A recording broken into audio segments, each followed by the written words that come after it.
Well, good evening, folks.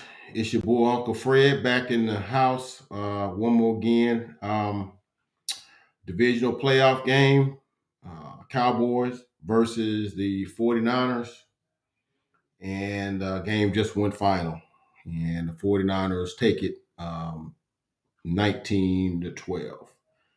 And we're going to talk about that. Not going to be long because it's really, it's a couple of points to be made.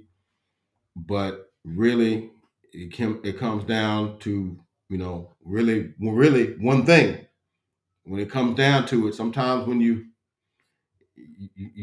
troubleshoot and say, man, this is the problem. Well, okay, let's do this. Let's attach the wires here. No, that seems to be working. Okay, let's try the batteries. Yeah, battery. You got fire.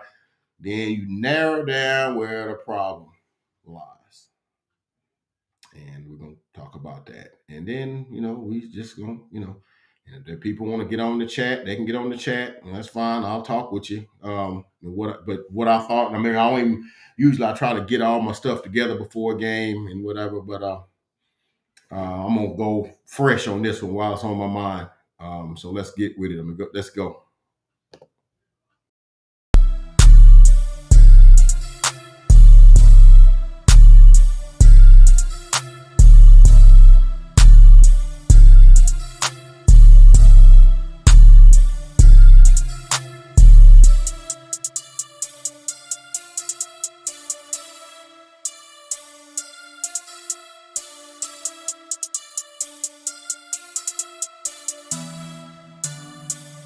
Two times on the beat, bitch.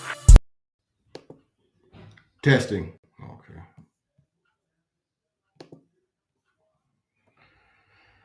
All right. So Uncle Fred back. Please hit that like, comment, and subscribe. Become a part of the Uncle Fred Sports Experience. Guarantee you will not be disappointed. Uh Cowboys lose 19-12.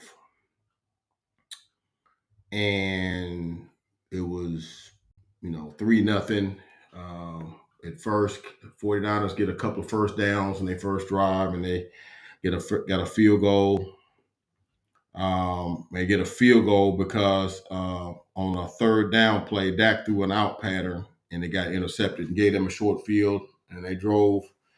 Defense flexed up, forced them into a field goal. I want to say it was the very next drive. Cowboys drove like 14 plays, 79 yards, 5-yard pass to Dalton Schultz. Maher's extra point was blocked, but if you saw the replay, it was going off left anyway. But it got blocked, so that one kind of don't go on his ledger.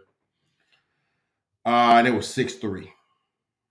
And then 49ers get the ball and they drive get a few first downs and they kick a field goal. I'm not in the news. I have all that stuff down, but I'm not. I want to get this off my chest. And it was 6-6. And I want to say second quarter.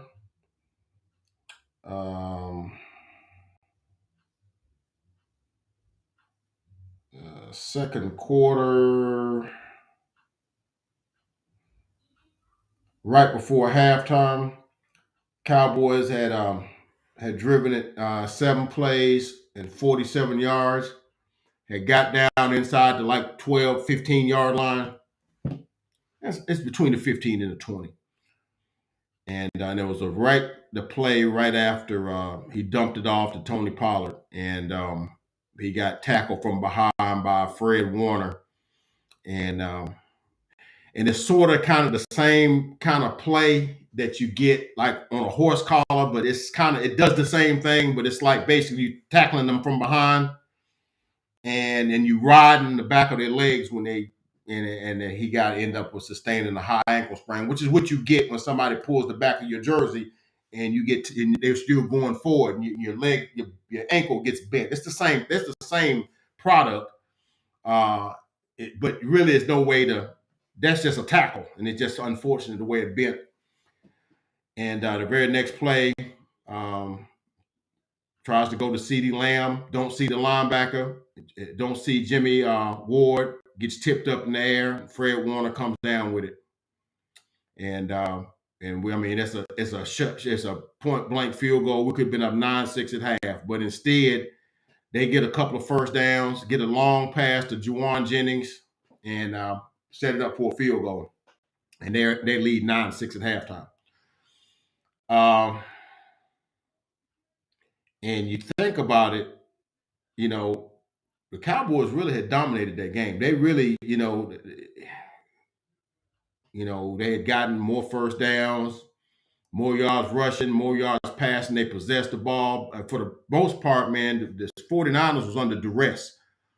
I mean, every running play was getting stuffed. Uh, Purdy was under pressure. He was getting rattled. Guys wasn't open when they was throwing. When he made some throws, guys was getting tackled immediately. Dan Quinn called a magnificent defensive game plan. Okay. I believe Kellen Moore called a magnificent game plan. Okay. In the second half, basically, we scored 6 points. We kicked 2 field goals. They got a touchdown in a field goal. Okay.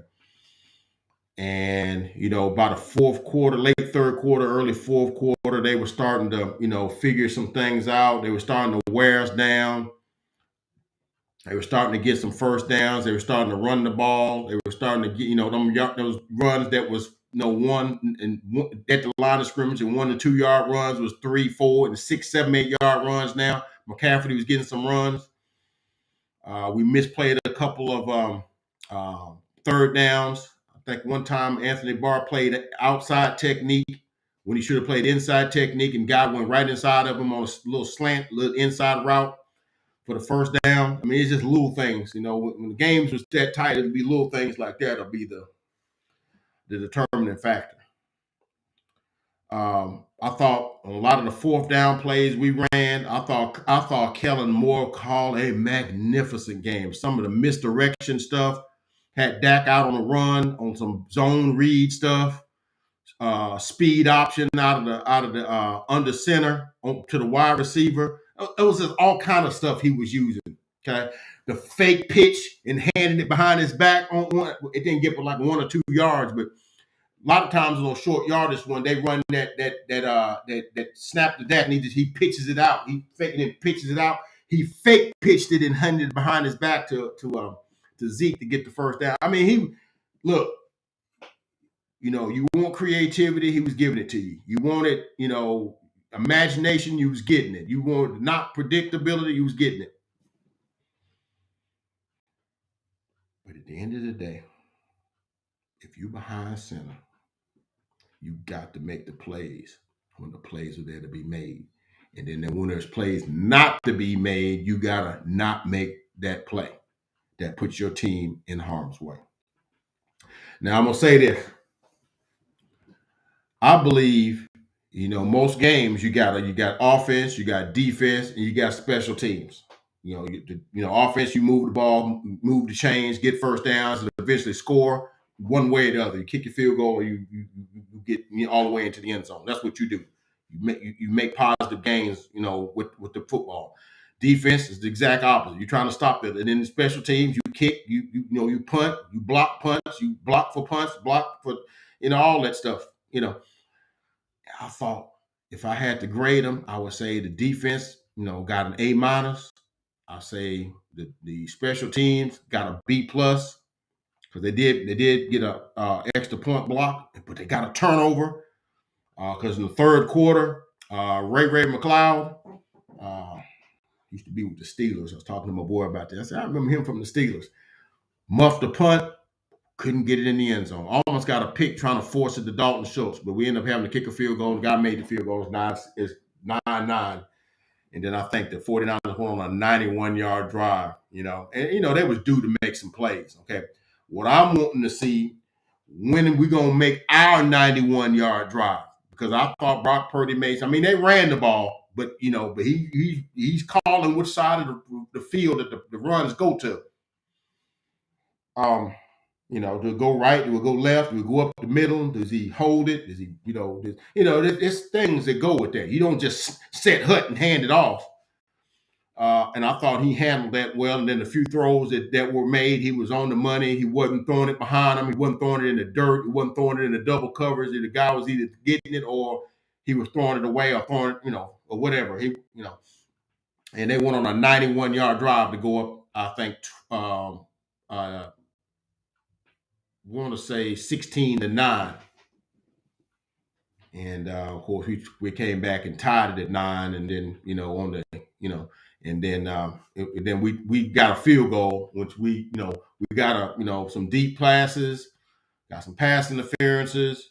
CD Lamb caught a couple of nice deep ones, but at the end of the day, the guy behind center, you gotta hope,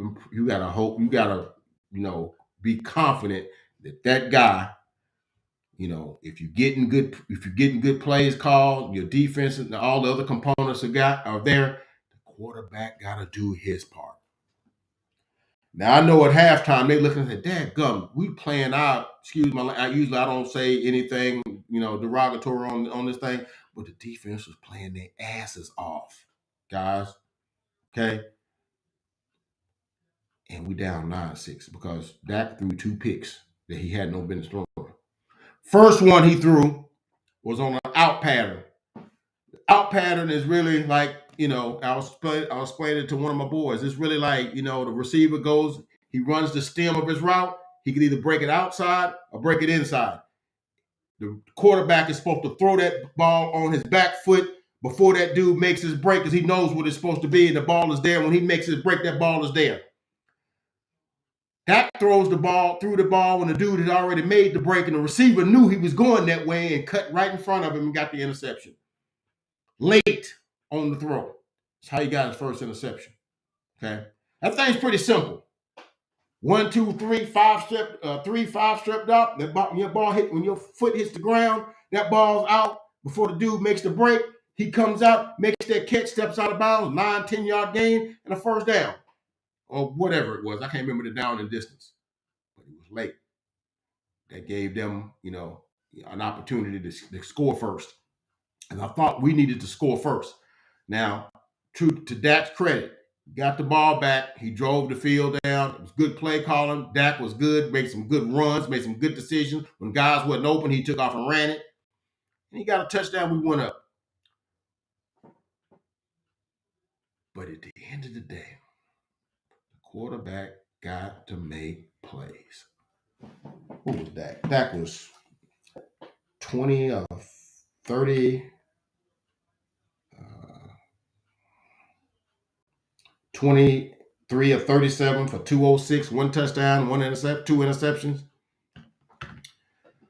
And it's not that, because we understood that it wasn't gonna be like playing Tampa Bay. When you throwing for like 310 and whatever, we knew it wasn't gonna be like that. But when plays to be made, he was throwing behind guys, throwing it late, throwing it high. There was a play late in the game.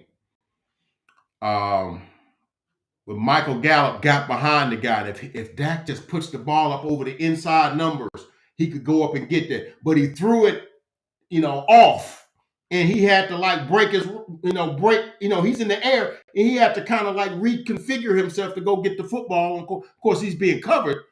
And basically, what Dak threw the ball at, he actually threw him back into where the defender was. And it ended up being incomplete. If he throws that ball over his left shoulder, that's probably a 50-yard gain and a first down and gets us out of harm's way. It's little things like that.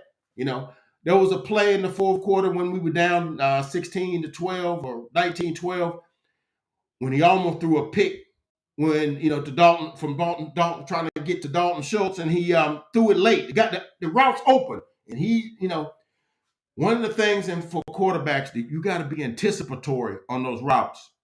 You can't throw the ball when he's open. You got to throw it anticipating him to be open.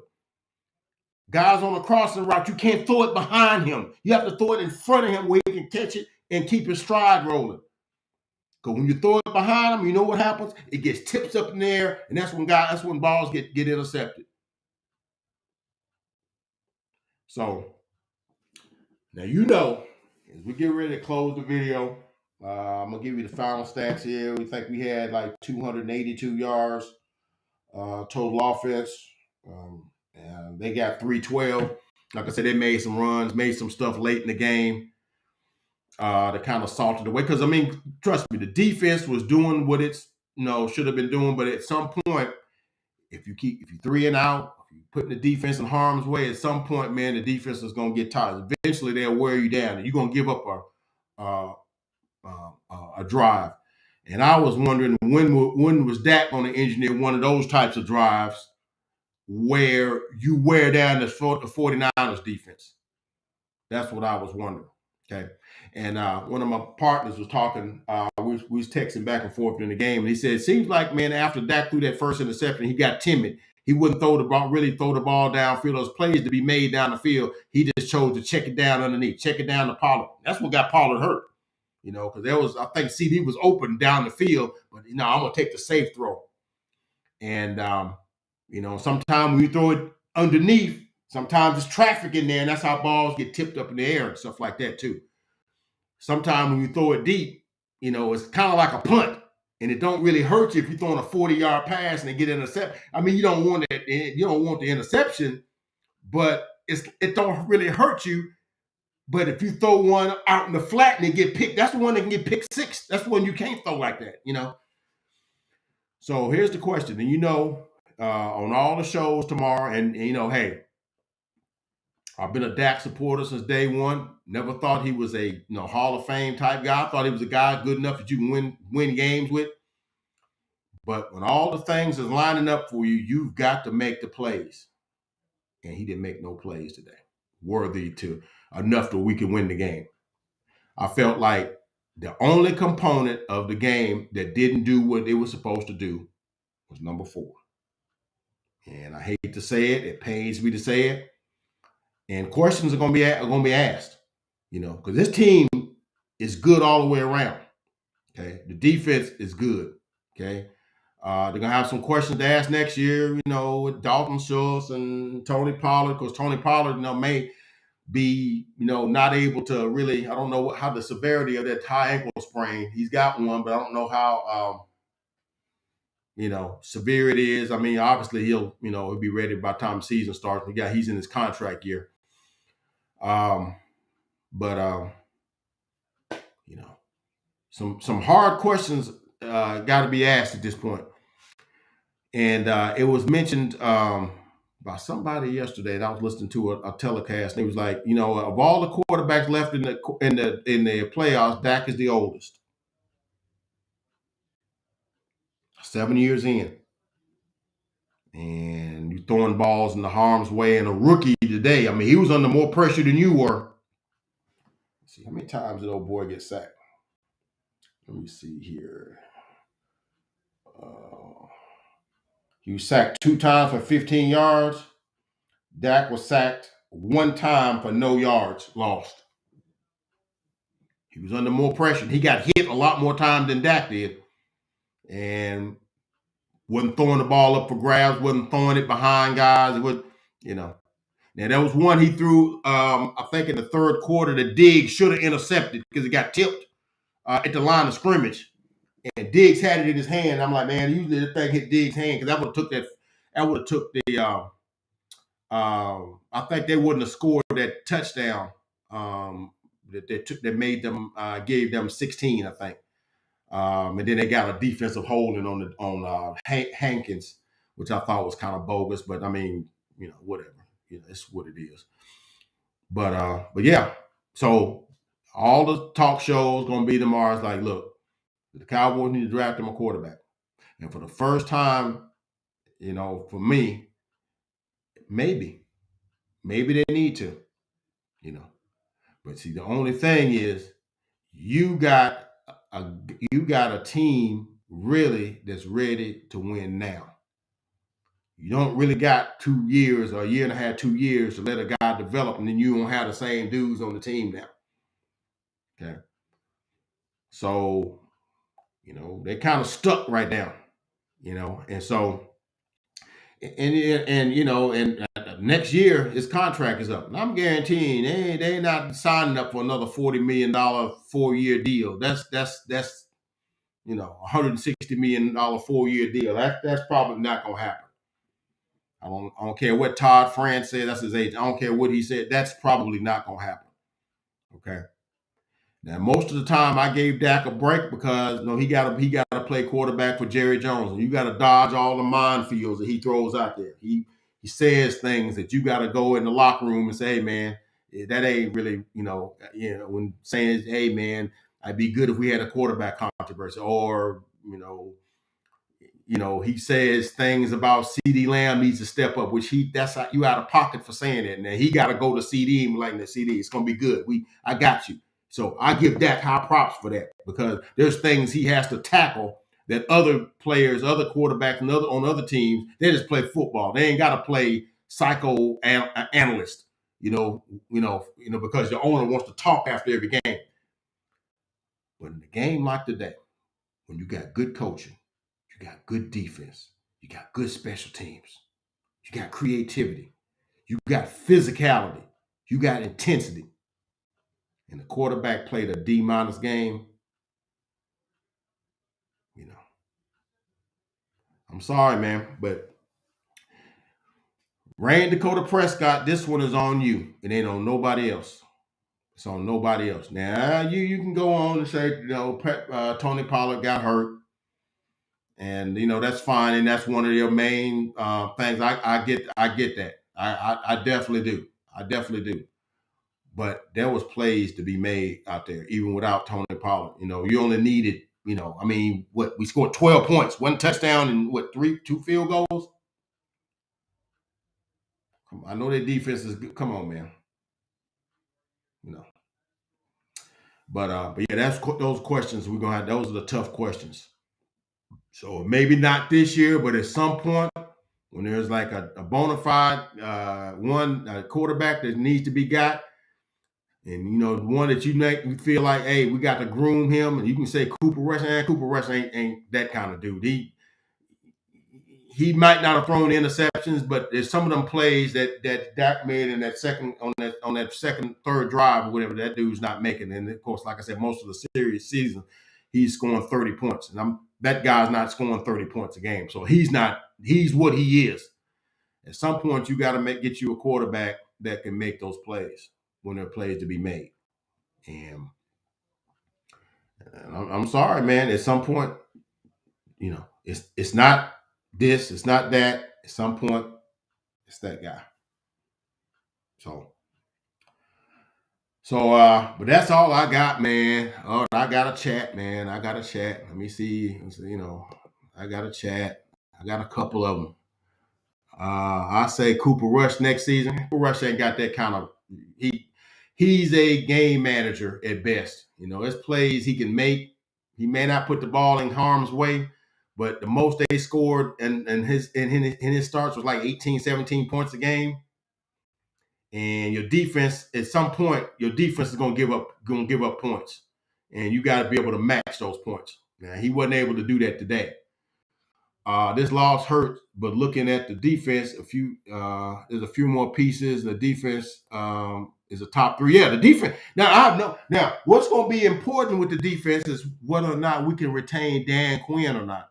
I know he's been getting offers. I know he's been sending film to the Broncos. He's been sending his film because he's not going to these places. He's sending them film and he's doing Zoom meetings and stuff. He's all in because you could. Now, I would have said if the defense was sloppy, they was missing tackles, they was missing assignments, it was all over the place, they was getting gashed and gutted. Dude, you need to pay attention and be where your feet are. That's what coaches and stuff people like to say. You need to be where your feet are, right? But the way that defense played today, where Michael was playing today, where the defensive line was getting penetration and stopping the run for like 80, 90% of the game, they were there. And he put together a game plan that was winning game worthy. Okay. So the question to me is, for him is, does he stay or did he take a bad job with the Broncos? And I say it's a bad job because you don't know, because you're gonna have to get you an offensive coordinator that Russell Wilson has to could vibe with. because he was god awful this year too. And then you don't, you got to also wonder about, you don't have no picks either because the Seahawks got your picks. They got a couple of picks. So you got a $55 million quarterback that, with no picks. So that, if that's the job you want, that's fine. Or you can stay here with the Cowboys and make nearly the same amount of money, and you got a top five, top three, top five defense that you can run. Or you can go to the Indianapolis coach. They required permission to talk to him too, but then you're basically trading one meddlesome maniacal owner for another one. And I've always said I'd rather take the devil I know than the one I don't know. So that's just my 2 cents. I mean, it's worth that and a quarter get you a cup of coffee. But that's just me.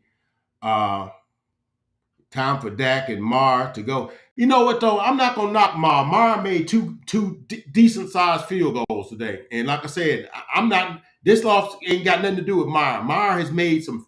Marr is like the only guy in the NFL I think that's got he's got 2 60-yard field goals or something like that. He can make field goals, and sometimes you have bad games. He had a bad game last week. But he's not had any other bad games. I'm not ready to throw the baby out with the bathwater. Okay.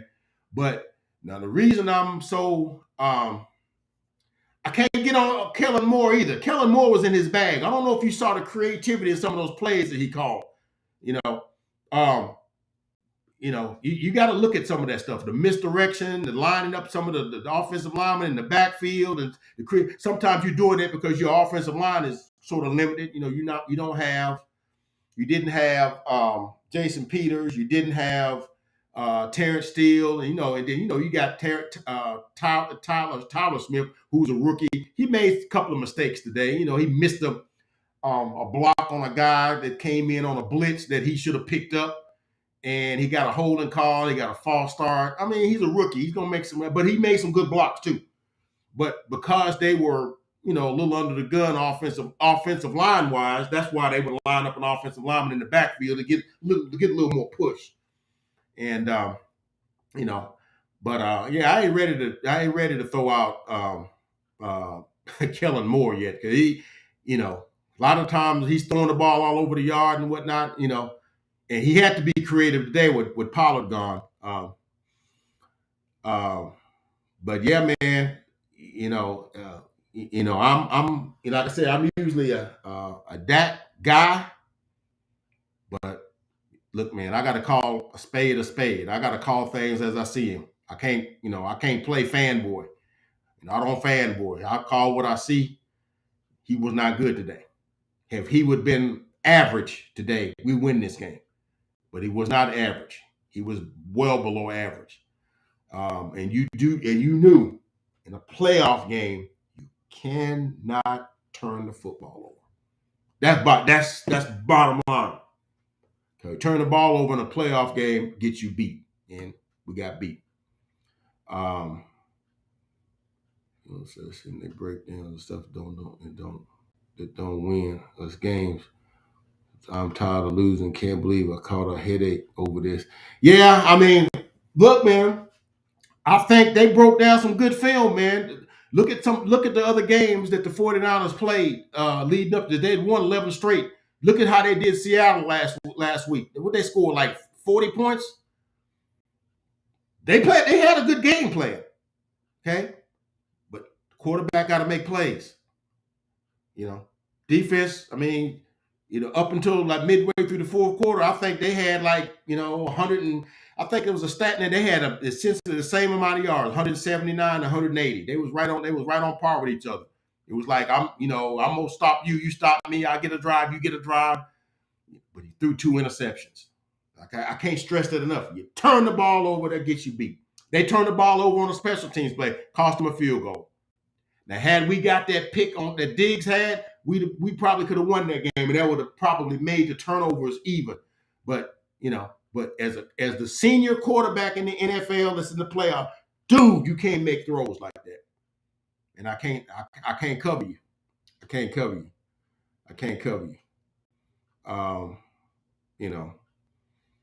So And I don't know who the people call him now, cowboy jabroni. I don't consider myself a jabroni. I know these guys on these shows that I watch. Sometimes they watch some film and stuff like that. Like I said, the scheme was there for us to win this game, but Kellen was like, dude, I can't throw the ball for you. Okay, I can't read the defense for you. I can only call the plays based on what the looks I'm seeing on this particular play, and you call it. You sometimes you got an option A or B or C. If you get time enough to get to your C option, and you make your throw, you make your read, you make your throw. I can't throw it for you. Okay. Um. So. But yeah, man. What's when these games come in, they're so final. It's final. That's it. Season's over. I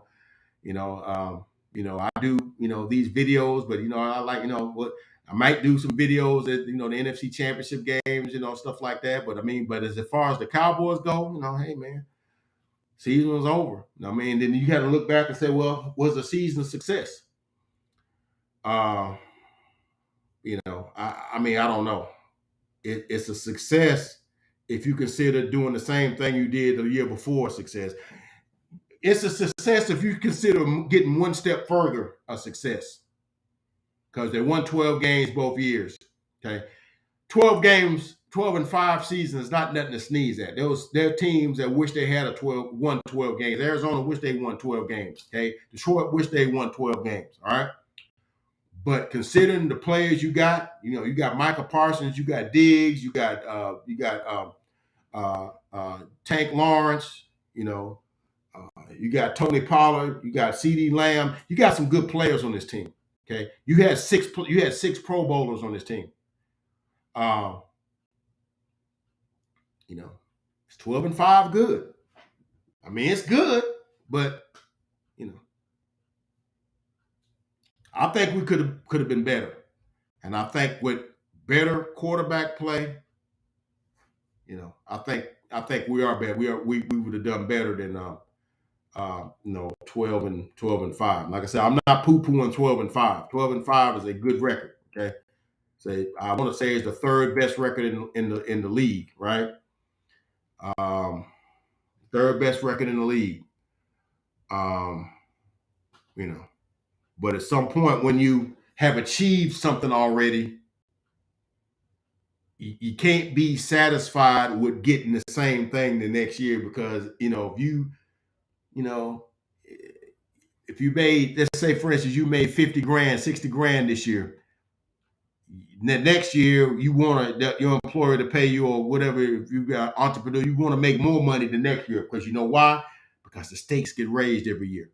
Inflation comes every year. Inflation is like 3% or whatever every year. So if you don't at least get a 3% raise, you behind the sticks if you made the same money. Okay. Now, we're not the only team that's in this kind of predicament, because you look at a team like Buffalo, they're scratching their heads too. That was a team pegged to go to the Super Bowl too, and they're out at the same point we are. And they're going home, and they had all the promise, got the wonder boy quarterback, defense, got the emotional, heartstrings of everybody. And league made concessions for them, so they don't get snuffed out with the home field advantage. And it didn't even matter, because they didn't even beat the team that they would have played if the game had finished playing. They couldn't even beat them on their home field. Okay, so we're not the only ones that's got head scratching to be done. And at the end of the day, only one team wins. The other 31 teams got questions that to be asked, and hopefully they got answers to be, to come. And because the Cowboys are so high profile, it'd be one thing if you was one of these teams that, fly under the radar, you just kind of do your thing. But no, everything we do is magnified. Somebody goes on a radio show and they talk about it. It's everything is magnified. Everything is blown up. So, yeah. Now, all these people that was like, yeah, Mac McCarthy's gonna stay. Yeah, lost like this. But see, but to me, that loss went on Mike McCarthy. I thought he had his guys ready to play. But one dude wasn't ready to play. And if it was like my man RD said, that maybe he was a little lost his confidence, he wouldn't, that's on you, man, because the quarterback position, just like the cornerback position, if you give up a big plays, next play. I can't dwell on that. I can't, God beat me, but I can't dwell on that. Because you know why? If you dwell on that, you know what's going to happen on the very next play? You're going to get beat on the next play. If you threw a bad ball and it get picked, okay, next play. And I think he's like, man, I know they're gonna be on me in these shows. They're gonna be on me because he gets ripped even when he has great game. Well, the first game he came back from his thumb injury. I think it was against Detroit. Well, I would expect better, dude. He came off of thumb surgery on his throwing hand. What did you thought he was gonna throw for 350? And so I'm like, no, y'all expectations aren't realistic. But in a game like today, I expect him to do better than 23 out of 37 for 206. Okay. When Brock Purdy threw for 199 and 19 to 29. Okay. Yeah, I look for you to have a better game than that because like I said before, when you are like the leader, when you are like a guy that's that's been in the league 7 years now. Brock Purdy is a rookie. Jalen Hurts been in the league 4 years, I believe. Okay, go on the other side. Mahomes has been in the league, I think, 6 years. I think he came in the league the year after Dak did. Okay, then you got Joe Burrow. Joe Burrow came in the league in 2020, so he's been in the league 3 years, 2 years, 2 full seasons, and then you got that partial season or whatever. You the dude that's seen the most. You can't be making the mistakes that the young dudes make. But anybody want to give me some more chats or whatever? I see about 12 people lined up. Like I said, it's tough, man. Like I said, now I don't know about the other cowboy creators that do stuff. They got hey you, yeah. I got new messages. Ooh, let me check them out. Check them out.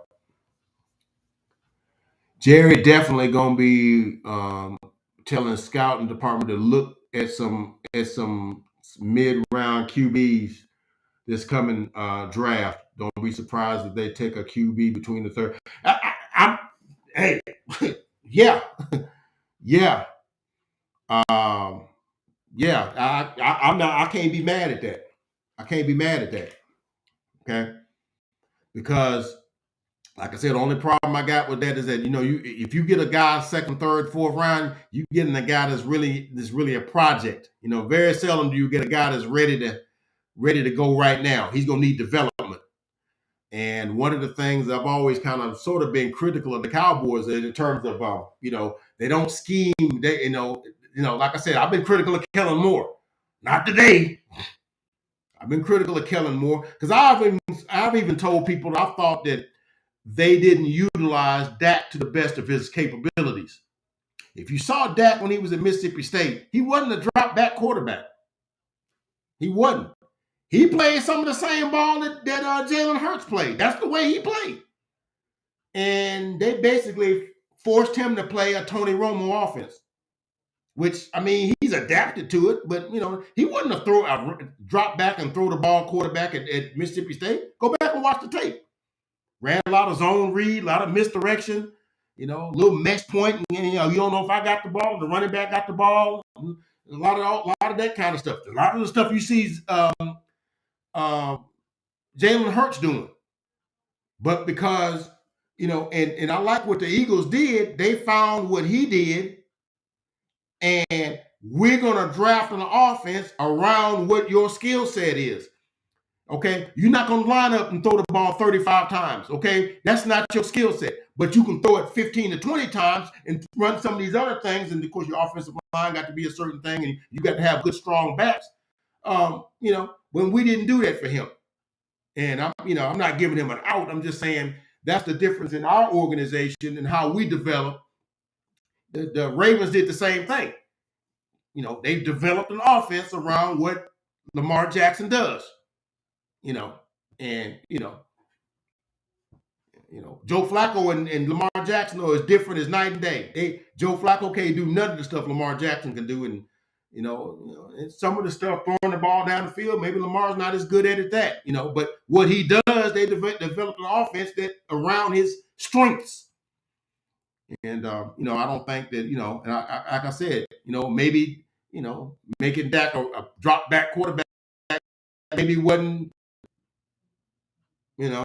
visionary thing to do, but he's he's 7 years in now. Half his career's over now. What are you gonna do? He is what he is. He is. Yeah, I'd like for them to get Bryce Young. I love Bryce Young. Everybody knows I roll with the Tide too. I got Tide stuff all over my walls here. Many might not know my home base is in Alabama, so yeah, with the Tide. So yeah, I wouldn't pick Bryce Young, but he ain't gonna be available when we pick. And great arm, good decision making. Didn't get great coaching in Alabama either, but he was make every throw. He was doing stuff that some of the NFL quarterbacks is doing, calling the plays at the line of scrimmage, doing that sort of stuff. He was doing that. He's a pro-ready quarterback. Only problem with him is his size. He's 6 foot and 194 pounds. I know that because, like I said, I'm all into Alabama's stuff and feeds and stuff. So I know all that stuff. So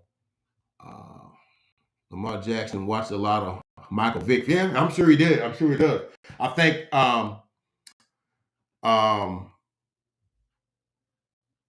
Jalen Hurts watched a lot of Michael Vick film too. Now he's not as fast as him, but some of the principles are the same, in terms of But he is a good enough thrower to get the job done, and the way they use him is hard to stop that because they're using him in the manner in which he needs to be used, in which his skill set. Okay, so yeah, that's C.J. Stroud. I like him. C.J. Stroud's a big arm, big dude, about 6'3", 6'4", about 225, 230. Has the size. I like Bryce Young's arm talent better, but for the NFL game, C.J. Stroud, because I got to be honest, because I like Bryce Young better, but as far as a pro prospect, big strong guy, because you're gonna get hit. You got to be able to withstand some of that, So, but yeah, man, we might be looking at getting a quarterback. Like I said, it might not be this year because I don't know outside of the top 3 or 4. C.J. Stroud. There's a dude out of North Carolina. Is his name Drake May? He's supposed to be one of those guys that's supposed to be pretty good. And we know next year Caleb Williams out of USC. That dude is a monster, but of course he's gonna be the first guy picked. So we ain't gonna be able to get it. We got a guy like Caleb Williams. Yeah. I'll be all for that, man.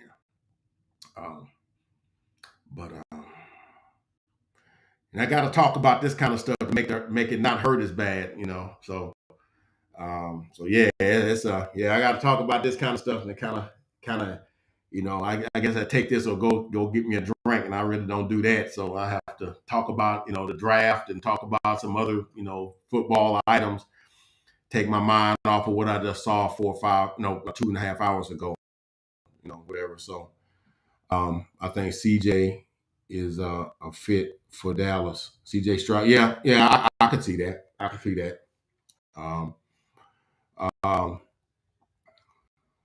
What position you hoping for? That's a good question.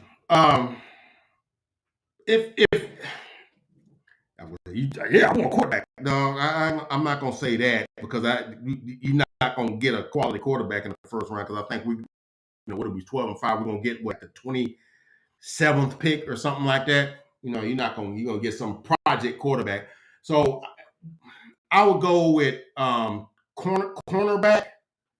Even though we got some young guys that played good, maybe they just need more development.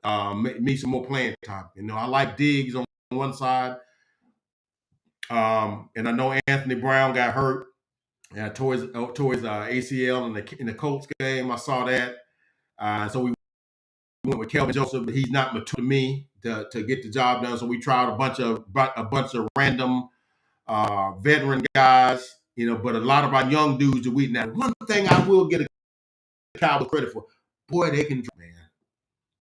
They can draft. I mean, you're looking at Tyler Smith, you're looking at um, um, Deron Bland, you're looking at Williams, the linebacker defensive end from Ole Miss.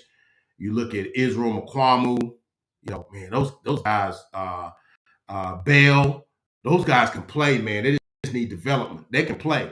So I still say you still need a shutdown corner on the other side. These guys can play the slot. And Jordan Lewis guy too. I think he tore his Achilles. And those guys are not going to be here next year. So like young guys, but I still think you've never had too many corners because the league's a throwing league. So I would say cornerback first. Offensive line's always good. How many years you think we're going to have Tyron Smith? He had the injury this year where his hamstring got torn off the bone. So Tyler Smith is good. We might need, some interior linemen, guards and centers, because, we tried Jason Peters, but he's 40 years old, and then, that's a very physically demanding position, the offensive line. You getting, it's a train wreck. See, you're in 60 car wrecks every game, So, I would think we need, maybe some interior linemen, so we have some good quality depth there because you can always use offensive linemen because you always want to run them. And I'm gonna say this: you might think I'm being sacrilege here. We need a running back too because we got Pollard. Pollard contract is up. Pollard's gonna probably want. There's a team in probably. I don't know about Carolina though, because somebody was telling me that Carolina might give him some big money or whatever. But I don't know. Carolina just got out of the Christian McCaffrey deal. Where he's making 15, 16 million a year. And once you got out of jail, you're not fixing to go rob a bank and get put back in jail. You'll find that you can get some quality running backs in the second, third, and fourth rounds, and you're not paying first round money. I think the Pierce dude that the Houston Texans got, I think he was a second, third, fourth rounder, and I think he had like 1,200 yards this year. The dude we got, Malik Davis, the dude, it was his running mate at Florida. He's pretty good. I don't know if he's good as Pollard, but I don't know if Pollard's good enough to give him $15 million, which that's what he's going to want. Now, if he's like one of these guys that says, hey, I'll take a 4-year, $32 million, $33 million deal, which is, $8 million a year, which is still good money, but it ain't top of the line money. And, give him maybe 20 of it, maybe guaranteed, he might take that to play with a good team, as opposed to taking good money to play for a team that's going to win 6 games, I don't know, So I think we might need a back because Zeke's days is number 2. All of his guaranteed money that he'll probably sign some sort of team friendly deal. But his heart's in the right place and nothing. But like it says in the Bible, the heart is willing, but the flesh is weak. Willing, but the flesh is weak. He can't. He just can't. There was a run day when the play was called perfectly. If that was 2016 or 2017, he taking that bad boy to the house. Instead, it was like a 3-yard, 4-yard gain. The guys got him around the shoestrings. I'm like, man, I remember this run he made against the Cincinnati Bengals his rookie year, man. He caught that thing. That thing opened up and he was bust just like that, man. And he just ain't got that burst no more, So, but yeah, we're gonna probably need a back to tight end because we probably not gonna keep Dalton Schultz. I'm upset with Dalton Schultz on that last drive, man. I really am because I thought that was just late, lazy AWS stuff. I mean, even though the game was already lost, dude, you know that you go. I know this. I don't play professional football. You fall on the sidelines, you retreat and go backwards out of bounds. The clock still moves. You know that. So drop your shoulder down and plow into the dude and get, and that way you can make the route, keep the clock moving. And then how you not get your foot down on that pass play, man? That's just lazy. Come on, dude. I mean, it was no better right. All you had to do is drink, man. It's just come on, man. And I've been critical of Dalton Schultz too because his not willingness to mix it up in the run game. He's willing to just kind of patty cake guys. I'm like, dude, you 250. Hit a guy. You 250. You can't be getting stood up by safeties. But he makes $11.5 million this year on franchise tag, and he's going on a long-term deal, making $13-14 million a year. And I mean, you can get two tight ends for $3-4 million a year and do the same thing he does. And I know loves him, but so we might need a tight end as a kid. And Notre Dame, Michael Mayer, I like him. He's big, he's good in the run game. Because I like guys that's good in the run game. My favorite tight end in the NFL is Andrews for the Ravens. He's just as good in the run game as he is because you got to run block to play for the Ravens where they run it. But but I think Mike Mayer plays for Notre Dame.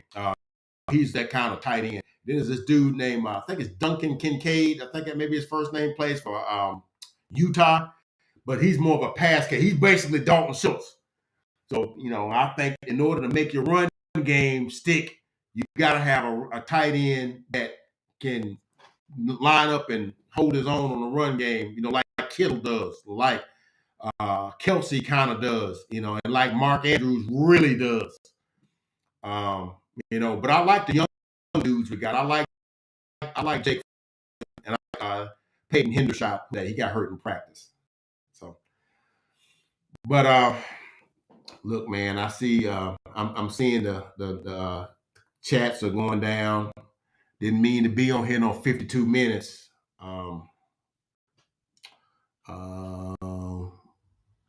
Fingers crossed, Quinn don't take the coach job. I would be highly surprised if he took that coach job because that's not a good job to me because you don't have a quarterback. Okay, like I said, you got an owner and a GM, Chris Ballard, that kind of like you got a GM that'll do stuff to look like you ain't doing something instead of y'all being on the same page. Because I thought they did that to Matt Ryan. Well, I'm gonna go ahead and bench him. Oh, but I'm gonna go ahead and bring him back because I don't want to look bad. And dude, this I think the owner put pressure on him and he caved. I just don't think that's a good organization to. Now it was a good organization back in the day when Dungy was there, and then you had his daddy Irsay was running it. It was a little better ran than it is now. I can't remember who the GM was, but it was a little better run than it is now. When they had Peyton Manning than it is now. It's a kind of a crap show right now, but they wanted to hire Jeff Saturday. They think they still want to hire Jeff Saturday. Like, dude, you went 1-7 and were not good in really but one game, and it was against the Raiders, and they weren't good, But no, if I'm Dan Quinn, I'm not taking that job. I'm taking a job where it's at least better than the job that I already have. Okay, I'm not going to take a job that's worse than the one I got or don't pay because I think I was trying to find his pay numbers, like what his salary is because he was trying to leave last year, going to the same team, to the Broncos, and somehow Jerry sweetened his pot a little bit. It's not known how much, but I bet you he makes $4, $5, $6 million a year, which is unheard of for a coordinator. Usually, coordinators making about $1, maybe $2 million a year. His head coaches is making $5, $6, $7, $8 million a year. His head coaches is making that kind of money. I bet he's making as much money as some of the lower level. I bet he makes as much money as Zach Taylor makes for the Cincinnati Bengals. I bet he makes more money than him. That's Cincinnati. That's Mike Brown. He ain't spending no money. They just got They just now got an indoor practice facility. Just this year, and most of the other northern outside playing teams been had that for 10 years or more. They didn't want to spend the money. He coupon clipping. Joe Burrow gonna want some money next year. Yeah, we're gonna see what happens with that. But yeah, there are some head coaching jobs that really ain't better than the job that he's got, because for the most part, Dan Quinn can get no criticism. We criticize the heck out of Kellen Moore. Like I said, I'm not critical of him today, but we criticize the heck out of Kellen Moore.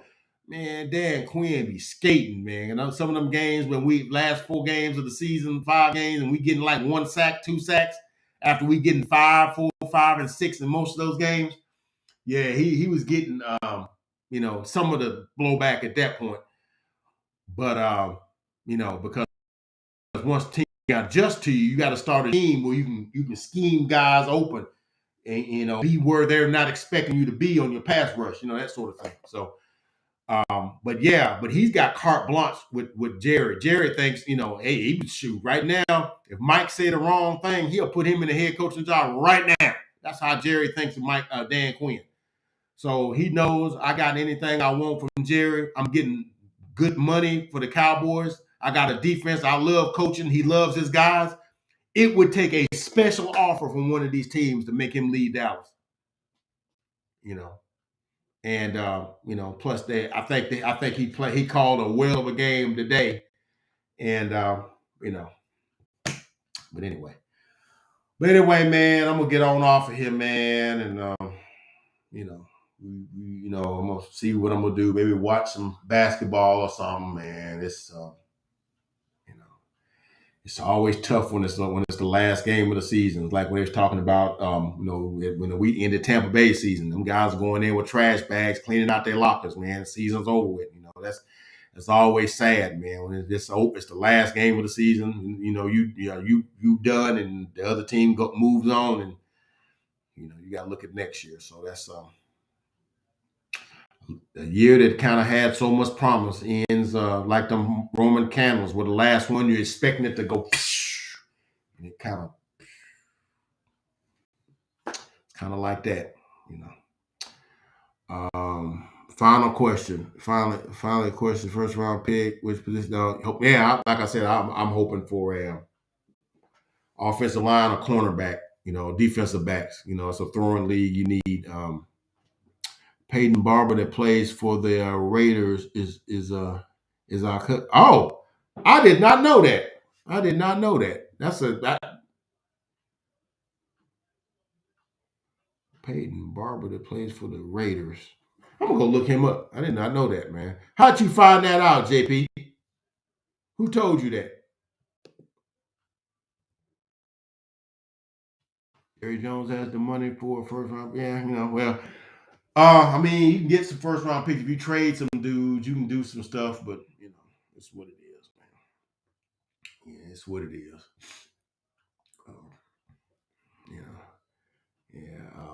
But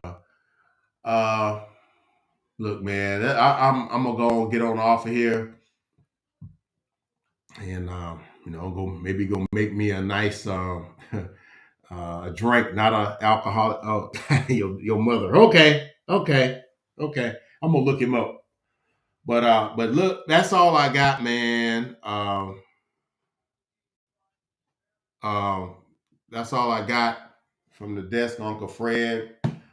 Once again, 2022, 2023 season, however you want to call it. Books is closed. Cowboys lose 19-12. And that's all I got, man. Please like, comment, subscribe, become a part of the Uncle Fred sports experience. I guarantee you will not be disappointed. Most of you guys, like I said, I might make a couple of videos for the other, championship games and then the Super Bowl. Because at heart I'm a football fan. I like watch football. I bleed blue and silver, metallic blue and silver.